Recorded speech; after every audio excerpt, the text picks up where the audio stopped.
What's going on, guys? JSGC here, and we are here for another Manchester City video. This time we are going to be analysing the Manchester City Champions League first leg loss to Tottenham Hotspur at Tottenham Hotspur's new stadium in the quarterfinals of the Champions League. So we're just going to dive right into this video and dive into all of the talking points. And first bit, we're going to be talking about that team. I'd love to know your thoughts of that team that we put out yesterday in the comments below. I'll let my thoughts be known on Twitter, so I'm going to repeat myself. I'm not too sure why Otamendi was starting ahead of Kompany and Stones, but there we go, he has. I'm not too sure why Delph was there over Mendy. I can only presume Mendy isn't fit enough to be doing 2 starts in a week. And Pep's press conference after the game yesterday, he was saying Bernardo Silva should be back for the match against Spurs next week, but there was no mention of Benjamin Mendy on that. So I don't know if Benjamin Mendy's picked up an injury and he can't play or not, but if he has, then that's a huge blow. But as far as my understanding is, Danilo is fit and Laporte was fit to play in this game, why they didn't go in at left back over Fabian Delph. Fabian Delph, he's had a little bit of a disastrous season. Let's just be blunt here. He has. He's been poor at left back for Manchester City at the best of times. He was ripped to shreds against Swansea City, and I have no idea why Pep thought that it'd be a good idea for Delph to play in this game in a Champions League quarter-final, going up against a quality Spurs team in their own backyard. It's baffled me. I haven't got a reason, I don't know. Kevin De Bruyne was benched, he was rested. That doesn't surprise me. We saw Mahrez go ahead of Bernardo Silva, who's picked up a slight muscle strain. He'll be out of the match against Crystal Palace too. Should be back, thankfully, for that Spurs second leg, because he does make a difference. But I'm not too sure why Mahrez was ahead of Leroy Sané in this game. I'm not too sure. The pitch at Spurs is a lot bigger than the old White Hart Lane pitch. Leroy Sané looked like it'd be great for him to go and have a run. I understand why Mahrez has started in this game, because he's a little bit more defensive-minded, and it worked for Manchester City for the first 60 minutes, so I'm not too sure why Leroy Sané didn't come on earlier in the second half than in the 89th minute, but I'll get to that at the end of the game with my thoughts on that. Tottenham, they went with Rose at left back rather than Ben Davies. He was on the bench. We saw Davis and Sanchez on the bench too, as we saw Harry Kane starts. We also saw their normal midfield, Sissoko, Ali, Eriksson, Son, Kane, etc, etc. And we also saw Winks in the middle too. Tottenham, they might have picked up the victory in this one, I will add, but it hasn't come at a, well, it's come at a cost for them. Dele Alli's picked up an injury, and also the big one, Harry Kane's picked up what looks like a season-ending injury for Harry Kane. Won't surprise me if they just don't train him and just hope for the best come next Wednesday and start him. Whatever situation it is, even if he's fit to go next Wednesday, he won't be 100%, which is a huge bonus for Manchester City, whether he plays or not. So there is a positive from that. So for the game itself, 12 minutes in, Raheem Sterling started on the left. He's cut in, gone into the middle, had a shot. The shot's looped up, gone out for a corner. I thought David Silva did very well in leaving the ball to make sure it went out for a corner.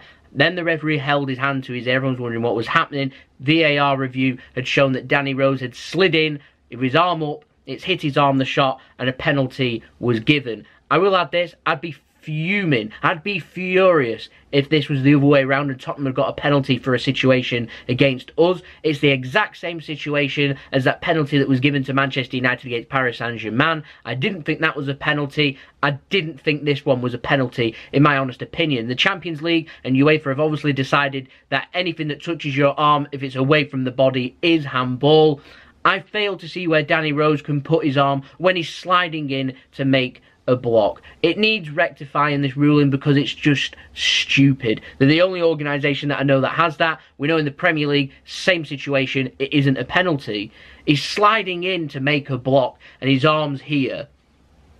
Do you know what I mean? He hasn't deliberately blocked the ball. We've seen it before in the Champions League with us at Schalke away. I didn't agree with them getting a penalty then, and I don't agree with us getting a penalty with it either. But Sergio Aguero steps up and misses the penalty. Now, he did a lovely penalty. I can't remember who it was against, but it was a lovely dink penalty right down the middle. That was peak Aguero. Fantastic penalty. He's a fantastic striker, top goal scorer at this moment in time in the Premier League. But man, does he do some poor penalties at times. Do you remember that penalty in the Carabao Cup final in the penalty shootout against Chelsea?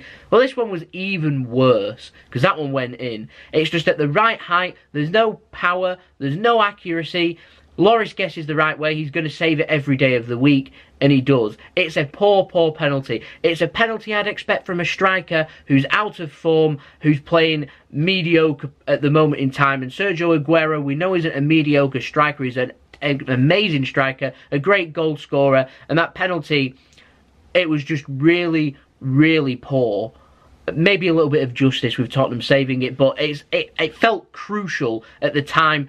Perfect time to be getting ahead, perfect time to be getting an away goal, scoring in the first 15 minutes, and it hasn't happened. I was annoyed by it, basically, but, you know, you can't dwell on things like that. Anyway, further into the first half, Harry Kane missed a good chance. Referee looked like he was going to blow his whistle after Otamendi brought down one of the Tottenham players. Instead, with the whistle to his lips, he hasn't blown it, plays an advantage after the City players momentarily, only for a split second, stopped playing. Kane was in, has a shot, well saved from Ederson, good push away from his goal too. Good height for him, maybe a poor shot from Harry Kane, I don't know. I think he's just seen the opportunity, had a shot, and it was a good save from Ederson. If Harry Kane was going to score, he'd need to go on the floor with that one and put it with a lot of power and low under Ederson. In the end, a good height for him. So half time, 0-0, conservative from Manchester City. Felt like was holding back. There wasn't overlaps coming in from Fabian Delph. Walker was trying to at some times, however, Fernandinho kept cutting back, and we saw Gundogan sitting really deep, so there's kind of covering the tracks there. And City, we just felt, all in all, holding back. It reminded me a lot of the match against Liverpool at Anfield earlier in the season, looking for no mistakes in the defence, taking no risk, getting the job done, seeing if Tottenham's going to make any mistakes, and let our attackers do their job and see if they score any goals. If it finishes 0-0 and it finishes 0-0, we've got to come to the Etihad and get an away goal and make something happen. And so, I said no mistakes from Manchester City, and for 90% of the game, I'd say we looked comfortable with the ball, we was passing it well, we was making things happen, some of it mesmerising, some of it pretty bog standard from Manchester City. And then for that 10%, a little bit worrying, particularly with the press on Fabian Delph. I was getting a bit worried about that one, but I felt like Spurs were going to target Fabian Delph in this game. You see Fabian Delph starting, you see the form that he's in. I read online, apparently, that City have lost 5 of their 6 games that Fabian Delph has started, which is an incredible stat. Just blows my mind that he started in this game. Not blaming Fabian Delph, I didn't think he had an awful game in this game, don't get me wrong. It's just, I felt like with the situation that we're in, we should have been going with our strongest 11. And I guarantee you right now that 11 that we put out today was not our strongest 11. That was more like what I'd expect for City in the Carabao Cup quarter-final rather than a Champions League quarter-final. And so all this tinkering, it just didn't make sense. You know what's coming, don't you? We're getting to the hour mark. City were getting on top. Harry Kane had gone off injured after a heavy challenge from Kane, I will add, on Fabian Delph. Fabian Delph weren't happy about it. Kane hobbled off. Apparently it's a recurrence of his ankle injury on his left ankle or something that he's already had, which has kept him out for a few games this season, and it's come back. And so he may well be out for that second leg. He might be out for the season, which is a blow for England because we've got the Nations League semi-final and final coming up. But you just know what's coming. City were getting on top. City were making things happen, was growing more and more, getting later and later into the game. Perfect opportunity here. Kevin De Bruyne, Leroy Sané on the bench, bring them on, fresh legs, hurt Tottenham, get that away goal, win this game. Job is a good one. And unfortunately, Pep got it wrong. Tottenham, with Kane off injured, changed it around a little bit, gone with a little bit more pace. Christian Eriksen was then dictating everything that was happening. Ball comes over, heavy touch from Son. Why no one was tracking Eriksen and why no one was closing him down, I'm not too sure why he was allowed so much space to play a ball over, but he was. Son miscontrols it, nearly dragged it out of play. He didn't. VAR showed that he didn't. It didn't even look like it went out of play to me, though. For some crazy reason, City stopped playing. Ederson had come out to go and meet Son, backtracked, got his position a little bit wrong. Son's turned Fabian Delph. Fabian Delph there hasn't responded too well. He's in space, Son, has a low shot, goes under Ederson into the back of the net. Poor defending from Fabian Delph. Poor defending in not being able to track Christian Eriksen and anticipating the ball coming over and closing him down and putting him under pressure. Poor goalkeeping for the positioning coming out. Poor goalkeeping. I imagine Ederson will be quite disappointed at not being able to get down low to the ball. After all, the ball has gone right through him. Disappointing on that end. And all in all, just a bad goal to concede from our point of view.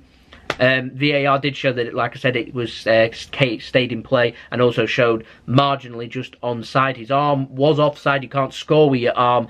I think we're clutching at straws if we're looking at that being offside, if I'm completely honest, my honest opinion. I think we're literally just clutching at straws here. It's a bad goal to concede. Very disappointing. Full time it finished 1-0 Tottenham. So we'll have a look at the stats first before I give you some of my opinions and what we can do to turn this round and the response we'll be looking for. So 41% possession for Tottenham, 59% for City. Not too bad. Spurs had more shots, 13 shots to our 10. We were holding back, we were being conservative. So not great on our behalf, just 2 shots on target from us, 4 on target from Tottenham. Neither team, in my opinion, as clinical as maybe what they'd hoped. 388 passes from Spurs, 78% pass completion rate, just an 87% pass completion rate. It's down by about 4 or 5% from Manchester City there. So a bit disappointing, and just 552 passes. Tottenham's pitch is no bigger than the Etihad. We're normally racking up 700-800 passes. And so we're down 250 passes, and it showed in this performance. I was looking for City to make a response in this game, and it just didn't happen. We haven't played well since returning back from the international duty, but we've got the job done. In this game, we haven't got the job done. Numerous things to blame for that, which I'll talk about in a moment. No clear-cut chances created by either team. Crosses just poor from both sides. 3 corners apiece, 6 offsides for City. Surely all 6 possibly Gabriel Jesus when he came on. In terms of tackling, Tottenham a lot better in their tackling. Well, trying to make 22. City just trying to make 12. City were better at making them tackles, with 8 of them being completed compared to Tottenham's 12. Tottenham were prepared to be more physical than Manchester City, making more interceptions. City had more blocks and more clearances and more headed clearances. These are 2 saves for Lloris, 3 for Ederson. These are the stats that I'd expect to be the other way around from Manchester City. Other than possession, we haven't really done much, and Tottenham dictated this game, which isn't good, in my opinion. We're currently in a position where we can win the Premier League. We're going for the quadruple. I don't think we're going to win the quadruple. I've said that numerous times. But we're in a position here. We're in Spurs' backyard. We're dominating the play. We're dominating possession. We're dominating the ball. Yet Tottenham looked livelier, looked like they wanted it more. And quite frankly, my opinion, that just isn't good enough. It wasn't good enough from the team that started in this game. Who am I going to blame? Obviously, we can look at Pep. Team selection, completely wrong in my opinion. Fabian Delph shouldn't have been starting in this game. There's number 1. A blow with Bernardo Silva not being able to start. David Silva's legs look like they've gone. My opinion, what I've solved that, David Silva needs to play less. Quite simple. David Silva shouldn't be starting in the big games, but we've got games where he could have had a rest in this game and started against Crystal Palace, a team that's probably going to sit a bit deeper, and it'll suit him a lot better. David Silva just weren't at the races for this game, so it's important that we need to find a way of utilising these players. Not starting Leroy Sané. It's criminal. It's just criminal.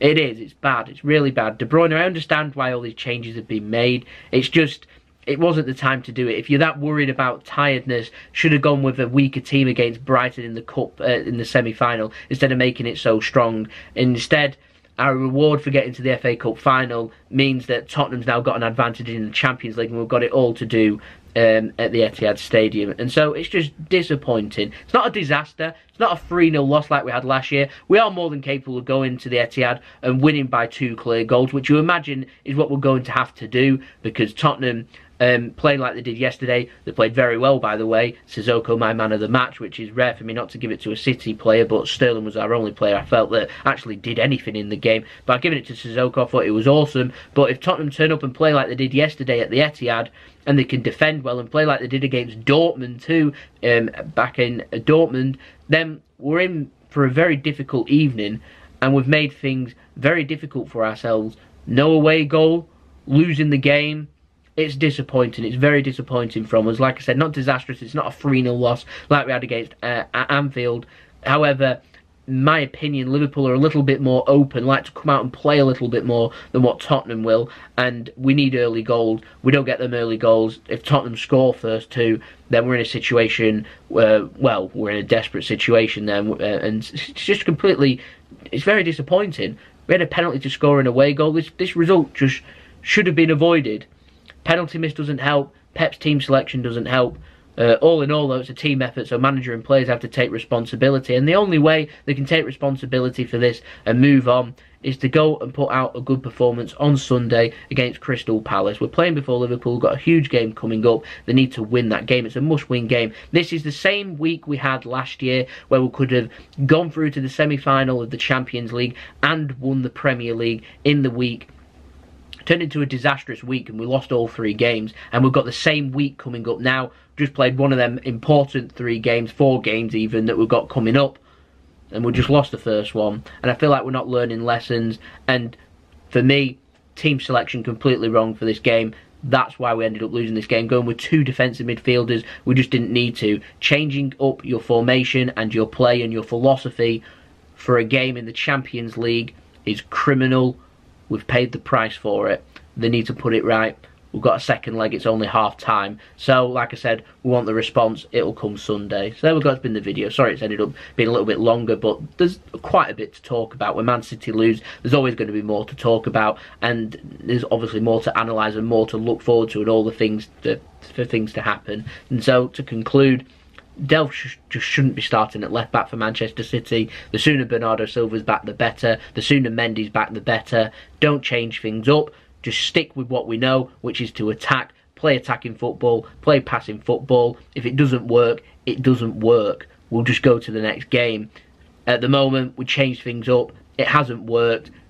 Pep has to answer for that one. I didn't like his press conference after the game either. I'm looking for him to take some responsibility. Instead ended up saying Fabian Delph had a good game, and he was hinting more like he might be starting against Crystal Palace, which, yeah.